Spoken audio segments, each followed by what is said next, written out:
Hit TV YouTube channels లో మీ వ్యాపార ప్రకటనలకు మరియు ప్రమోషనల్ ఇంటర్వ్యూస్ కోసం వెంటనే సంప్రదించండి. లేదు కాబట్టి ఈరోజు మీరు అవ్వచ్చు, ఆయన అవ్వచ్చు, మీలాంటి వాళ్ళు అవ్వచ్చు వెళ్తున్నారు. నా క్వశ్చన్ ఏంటంటే, అంటే నార్మల్గా మీరు ఇప్పుడు స్క్రిప్ట్ ఏదైనా చూసుకునేటప్పుడు కానీ లేకపోతే మీ దగ్గరకు వచ్చేటప్పుడు కానీ సెలెక్టెడ్ ఈ టైప్ ఆఫ్ క్యారెక్టర్స్ కావాలి, ఇలాంటి ఉంటే బాగుందని ఎంచుకుంటారా? లేదు, అలా ఎంచుకోలేము. చేసుకుంటే అలా ఎంచుకోలేము. ఏ వచ్చినా కూడా కాదు, మళ్ళీ ఫస్ట్ అలా సెలెక్ట్ చేసుకోలేము. ఎందుకంటే మన దగ్గరకు వచ్చే వాళ్ళు నన్ను ఇంతకుముందు సినిమాల్లో చూసి అన్నట్టుగా వస్తారు. నేను దాంట్లో డిఫరెంట్ గేమ్. ఇప్పుడు హీరో ఫ్రెండ్గా ఉంది, నేను 2 సినిమాలు చేస్తున్నా, హీరో ఫ్రెండ్గా చేస్తున్నా. మీరు చూస్తే మీకు చెప్తా, రెండిట్లో సిమిలారిటీ ఉంది. ఏంటి, ఒకడేమో ఇన్స్టాగ్రామర్ రీల్ చేస్తుంటాడు ఒక సినిమాలో, ఒకడేమో యూట్యూబర్. మీరు చూడండి, 2 సిమిలారిటీ ఉన్నాయి, 2 ఒకటేలాగా ఉన్నాయి. ఫస్ట్ నాకు ఇన్స్టాగ్రామ్ది కమిట్ అయ్యాను, నేను ఆ పేరు ఇంకా పెట్టలేదు. ఇన్స్టాగ్రామ్ కమిట్ అయ్యాను. కమిట్ అయ్యాక నాకు యూట్యూబర్ది వచ్చింది. లైక్ వ్లాగ్స్ అవి చేస్తుంటాడు వీడు. ఇప్పుడు జరుగుతుంది షూటింగ్. నేను ఇది వచ్చినప్పుడు మళ్ళీ ఆలోచించా, ఇప్పుడు 2 ఒకటే. మనకేంటి కొత్త చేయడానికంటే కొన్ని ఎలిమెంట్స్ ఉన్నాయి. కొన్ని ఎలిమెంట్స్ లైక్ దీంట్లో వీడు ఒక మెకానిక్, వీనికి ఒక లైక్ ప్రాంక్ చేయడాలు ఇవన్నీ ఉన్నాయి. దాంట్లో వాడు రీల్ చేస్తాడు. ఎందుకు చేస్తాడు? వానికి ఒక అమ్మాయిల మీద హేట్నెస్, ఆ రీల్ చేస్తుంటాడు. సో ఫస్ట్ థింగ్ నేను ఏం చేస్తా అంటే, ఏ క్యారెక్టర్కైనా డిఫరెన్షియేట్ చేస్తా. హీరో ఫ్రెండ్ ఓకే వాళ్ళు అనుకుంటున్నారు, నేను అలా అనుకోను. ఈ 2 క్యారెక్టర్లుగా సెపరేట్ చేసి వాడు ఒక అమ్మాయిల మీద హేట్నెస్తో వాడు చేస్తున్నాడు. సో దాని వాడి బాడీ లాంగ్వేజ్, వాడి ఎక్స్ప్రెషన్స్, హైపర్ ఎనర్జీ అది వేరు. ఫ్రస్ట్రేషన్ ఉంటుంది బాగా. అమ్మాయిలు నమ్మొద్దు ఇలా ఉంటుంది. వీడు ఒక మెకానిక్, ఇక్కడ ప్రాంక్ చేస్తుంటాడు. వీడు చాలా అంటే హీరో అంటే హీరోయిన్ అంటే అక్క అన్న అని తిరుగుతూ క్రియేటివ్గా వాడు కార్లు బైక్లు క్రియేట్ చేస్తుంటాడు. వీడు కూడా ఇంటెలెక్చువల్ లాగా ఉంటాడు. సో ఇది ఈ ఎనర్జీ ఇది వేరు. డిఫరెన్స్ చేయడం వల్ల మీకు 2 డిఫరెంట్గా కనపడతాయి. సో నాకు 10 హీరో ఫ్రెండ్స్ క్యారెక్టర్ వచ్చినా నేను 10 డిఫరెంట్గా చేసే ఇది చూసుకుంటా. సో ఆ వీలుందా లేదా చూస్తా అంతే. కొన్నిసార్లు మీరు చెప్పినట్టు ఆల్మోస్ట్ రొటీన్గా వస్తాయి, అసలుకి సీన్లోనే ఏముండదు. హాయ్ రా, ఇంకేంట్రా అమ్మాయి చెప్పొచ్చు కదరా లవ్, ఐ లవ్ యూ అని, ఇంకెప్పుడు చెప్తావరా, ఇలాంటివి ఉంటాయి కొన్ని. ఇంకా అలాంటివి ఉన్నప్పుడు ఏం చేస్తానంటే చూస్తాను, ది బెస్ట్ మనకి ఏది వచ్చింది దాంట్లో చూసుకొని దాన్ని ఏదోలాగా లేదండి లైక్ కుదరట్లేదనో ఏదో ఒకటి చెప్పి దాన్ని సాఫ్ట్గా ఇచ్చేస్తా చాలా మటుకు. ఎందుకంటే నేను అది యాక్సెప్ట్ చేసినా మొన్నటనే అయిపోద్ది నాకు. వాళ్ళు దాని బదులు ఒకవేళ ఇంకోళ్ళు చేస్తే వాళ్ళకి ఫ్రెష్ అవుద్దేమో, నేను ఆల్రెడీ చేసి ఉంటాను కదా. సో నేను ఇప్పుడు హీరో ఫ్రెండ్ చేయడానికి నాకు ప్రాబ్లం లేదు, 10 చేస్తా. దాంట్లో ఏదైనా కొత్తగా ఉందా? ఇప్పుడు మీరు 2 చెప్పేది ఏంటంటే 2 కూడా ప్లాట్ఫామ్స్ ఒకటే, ఫేస్బుక్, యూట్యూబ్ అనేది ఒకటేలా చూద్దాం, డిఫరెంట్ యాంగిల్స్, డిఫరెంట్. వాడు ఎందుకు చేస్తున్నాడు, వీడు ఎందుకు చేస్తున్నాడు, రీజన్స్ ఉన్నాయి. ఆ రీజన్ నాకు నచ్చింది, చేసి దాన్ని డిఫరెంట్ గా చేసుకుంటే వెళ్ళా. ఇప్పుడు మీరు చెప్పినప్పుడు మాకు కూడా క్లారిఫికేషన్ అనిపించింది. ఓకే, చూస్తే 2 యూట్యూబర్లకే ఉంటాయి కదా అనుకోను, కానీ చూసుకుంటే అదే నాకు ఒకసారి నేను 1 మినిట్ నాకే అర్థం కాల, ఏంటంటే 2 ఒకటేలాగా ఉన్నాయి, ఏంటి ఎలా చేయాలి ఇప్పుడు ఇది అని. అది వచ్చాక ఇది వచ్చింది. కానీ ఈ స్టోరీ చాలా బాగుంది. నా క్యారెక్టర్ పక్కన పెడితే ఇప్పుడు యూట్యూబర్ది క్యారెక్టర్ చాలా బాగుంది, స్టోరీ అంతా చాలా బాగుంది, వదులుకోలేము. సో దీంట్లో మనం కొత్తగా ఏం చేయాలంటే చాలా డిఫరెంట్గా చేసాం. అది గెటప్, అది కూడా గెటప్ దగ్గర కూడా చేంజ్ చేసుకుంటా, హెయిర్ స్టైల్ మారుస్తా, మీరు కొంచెం ఇలా ఉండాలి, మొత్తం అన్ని నేనే. మీకు ఈగలు కూడా చూశారు కదా, ఈగలు కూడా నా మేకప్, నా హెయిరే మొత్తం నాదే, నా ఓన్ మేకప్ మ్యాన్ ఉండరు, ఓన్ మేకప్ నేనే చేసుకుంటా. డైరెక్టర్ కొంచెం భారం తగ్గిస్తారు, ఎందుకంటే ఆయన ఒక విజువల్ అనుకుంటే దానికి ఇంకొంచెం యాడ్ అయిందంటే మంచిగా వస్తుంది. నేను 10 చెప్తాను డైరెక్టర్, సార్ ఇలా ఉంటుంది, డ్రెస్ ఇలా చేద్దాం అసలు అది ఇది అని. ఆయన ఇలా వద్దు ఇలా దాంట్లో డిఫరెంట్గా వస్తుంది. యాక్టింగ్లో నేను జాగ్రత్తలు తీసుకుంటా, కొన్ని స్లాంగ్స్ యాడ్ చేయడం. నాకు అన్ని స్లాంగ్స్ వచ్చు, నేను ఒకటే స్లాంగ్ డిపెండ్ అయ్యి లేను. నేను తెలంగాణ మాడతా, ఫస్ట్లో అనుకునే వాళ్ళు నేను ఓన్లీ తెలంగాణ మాడతానేమో, తర్వాత వైజాగ్, ఆంధ్ర, అనకాపల్లి, ఈస్ట్, వెస్ట్, ఇవి ఈగల్లో అది నెల్లూరు స్లాంగ్ మాట్లాడాను. మీకు రకరకాలు. కొంచెం ప్రిపేర్ అవుతాను. అయ్యో కంపల్సరీ ప్రిపేర్ అవ్వాలి. తెలంగాణ అనేసరికి అందులోనే మీ స్లాంగ్ ఎలా అంటే డిఫరెంట్. అవును. అటువైపు ఇప్పుడు మా శ్రీకాకుళం స్లాంగ్ అవ్వచ్చు, లేదంటే రాయలసీమ స్లాంగ్ అవ్వచ్చు, కొంచెం యాసలు మారుతాయి అనమాట.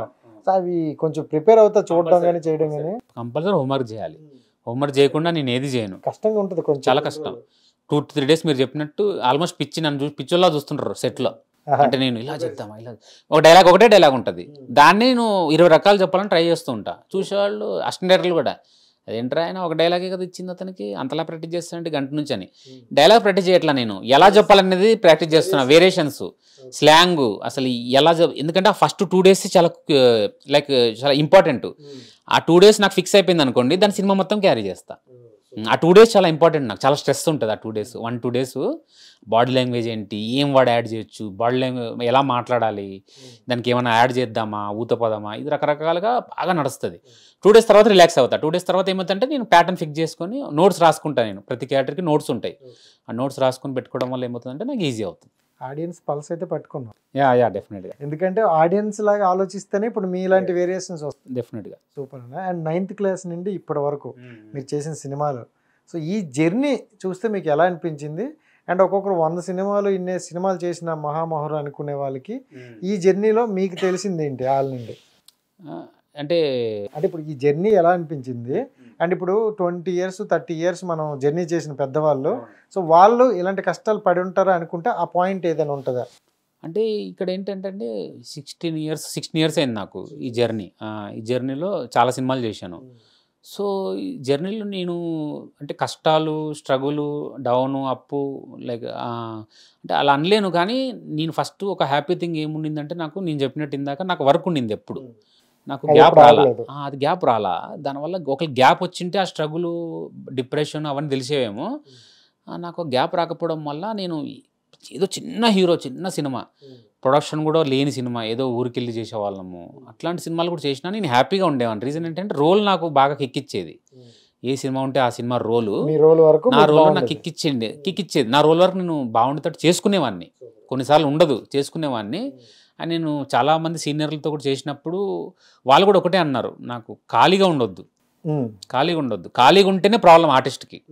ఖాళీగా ఉంటేనే రకరకాల ఆలోచనలు వస్తాయి. ఖాళీగా ఉన్నామేంటి, వాడు బిజీగా ఉన్నాడు, లేదా మనం ఖాళీగా ఉన్నాము, ఆ సినిమా అతను డైరెక్టర్ చెప్పాడు మనకు చెప్పలేదు. బిజీగా ఉంటే రాదు ఇవన్నీ. బిజీగా ఉంటే మీకు షూట్ లొకేషన్ తెలుసు కదా ఎలా ఉంటుందో, చాలా హడావుడిగా వెళ్ళిపోయాము, సీన్ చేస్తాము, 2-3 ఉంటారు, మాట్లాడతాము, చాలా సరదాగా పండగలాగా వెళ్ళిపోతుంది మనకు. ఆ షూటింగ్ లేనప్పుడు లేదా ఖాళీగా ఉన్న ప్రాబ్లం వస్తుంది. అందుకే నీకు క్యారెక్టర్ వస్తే నీకు అంతే బాగా అనిపించి చేస్తే అంటే చేసేయి, నీకు మిగతా ఎలిమెంట్స్ ఏం చూడకు, అది ఆడుతుందా ఆడదా అనేది. ఇప్పుడు హీరో అనుకోండి, అది అలా ఆలోచించాలి. ఇప్పుడు హీరో అయితే ఆలోచిస్తాడు, ఇది ఆడుతుంది ఆడదు, కెరియర్. ఎందుకంటే ఇప్పుడు మనకు తెలుసు సినిమా హీరోకి ఆడకపోతే చాలా ప్రాబ్లం. ఇప్పుడు ఒకసారిగా పడిపోతుంది. ఆయన అంతకుముందు 3 హిట్లు ఇచ్చినా ఒక సినిమా ఫ్లాప్ అయితే మళ్ళీ వెనక్కి వెళ్తాడు. సో అలా లేదు మనకు. క్యారెక్టర్ ఆర్టిస్ట్కి లేని కామెడియన్కి ఉన్న ప్లస్ పాయింట్ అదే. నీకు వస్తే నీకు ఫిట్ ఫట్తో ప్రాబ్లం లేదు, నీ సీన్ పండిందా లేదా అనేది ఇంపార్టెంట్. సో అలా నేను అది మైండ్లో ఉండింది అంతే. నేను వర్క్ కోసం చూశాను, నాకు అరే ఇన్ని పెద్ద సినిమాలు వస్తున్నాయి, నాకు ఒక సినిమా పడింది పెద్దది ఈ ఇయర్లో, ఇంకా ఆ సినిమా పడలేదు, ఆ హీరో పిలవట్లేదు అని ఎప్పుడు లేదండి. ఈ జర్నీలో ఎక్కడ సాడ్ లేదు సాడ్ లేదు. నేను చెప్పాను కదా, ఆ మేము వేసుకొచ్చాం ముందు ఒకటే నాకు చిన్న డిప్రెస్ ఉండేది. మేము వేసుకొచ్చాం వచ్చిన తర్వాత నాకు అప్పటి నుంచి ఇప్పటి వరకు కూడా సాడ్ అనేది లేదు. స్ట్రెస్ ఉంటుంది.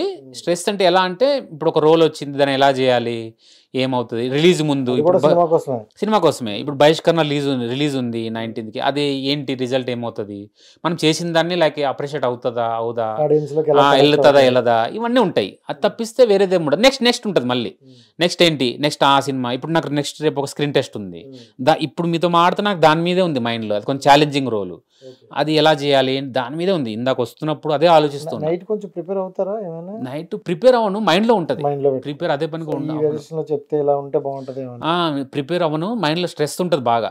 రేపు షూటింగ్ అనగా కొత్త షూటింగ్ ఉన్నప్పుడు, కొత్త క్యారెక్టర్ రేపు వెళ్తున్నామంటే చాలా స్ట్రెస్ ఉంటుంది. అంటే ఎలా చేయాలి ఏంటి, అది చేశాక నేను ప్రతిసారి అనుకుంటా, ఇప్పుడు ఈరోజు నైట్ 8 అయింది అనుకో, రేపు 8 టైంకి నేను రిలీఫ్లో ఉంటాను కదా అని ఆలోచిస్తా. ఎందుకంటే డే అంతలో నేను ఫిక్స్ అయిపోయి ఉంటాను కదా, క్యారెక్టర్ చేసేసి ఉంటాను. సో 8 o'clock నేను హ్యాపీగా ఉంటానా సాడ్గా ఉంటాను అనేది ఒకటి మైండ్లోకి వెళ్తుంది. నెక్స్ట్ డే 24 hours ముందు ఇది వస్తుంది థాట్ తప్ప ఇంకేం ఉండదు. హిట్ టీవీ యాప్ ని డౌన్లోడ్ చేసుకోండి. ఇందులో short news, live news, entertainment movies అన్ని అవైలబుల్ గా ఉన్నాయి. Please download hit TV app. Hit TV app ని ఫ్రీగా డౌన్లోడ్ చేసుకోండి.